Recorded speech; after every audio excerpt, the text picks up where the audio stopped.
the premise of the documentary, I agree with as far as expanding masculinity. And Yeah. part of the reason why that hit me in a way was because you were the first person that I heard use that term.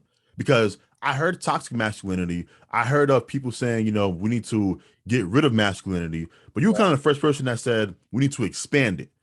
Yeah, and the reason why I don't know why I use it that word. Maybe I heard it in the film. It actually is in the film, but it locked on to me in a way that because I see the reaction when I hear men respond like, "Why get rid of masculinity?" or toxic masculinity. There's this visceral reaction to the way it has been defined. Even if we're talking about harmful behaviors of men towards men or other women, there's still this. Well, what's wrong with masculinity?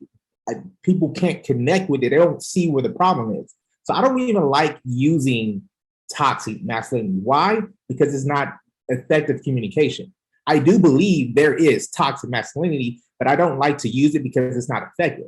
I like to say there are specific behaviors that men are programmed to engage in that is harmful to themselves and harmful to women and others, right? And so with where the issue is, we need to learn how to help people, men specifically, be more expansive in. Excuse me, I'm gonna sneeze. That was gone. You got to fake out. So expanding one's view on what masculinity is. Like I see a lot of men just perform and exist and be and show up in a very rigid way. Masculinity is this box. However, there is so much outside of what this box of masculinity is, which is being a complete human. And I think you may have heard people talk about that in the film, where you could be more of a whole human. So that's what I push. Another guy I like to follow, Jason Wilson, he talks about comprehensive manhood. And I really like that term because it gives men permission in the sense, oh, I can be more than just a tough guy.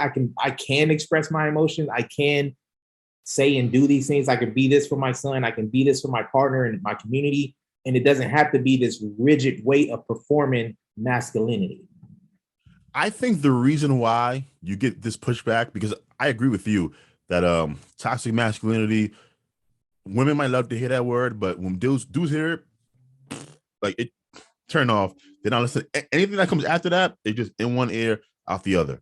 I think the reason why is because of, now, whether this is true or not, it comes across as if you are saying masculinity in and of itself is toxic. It's kind of like, if like defund the police, right?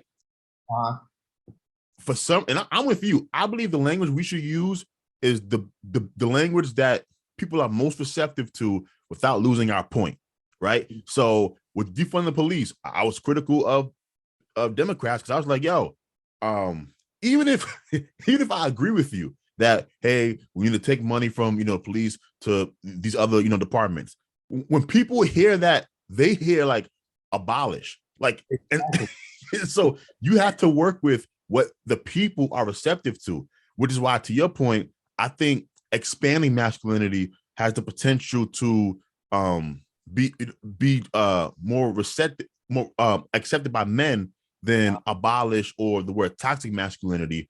And as I'm watching the documentary, one of the things that comes up a lot is kind of how these things take place in our childhood.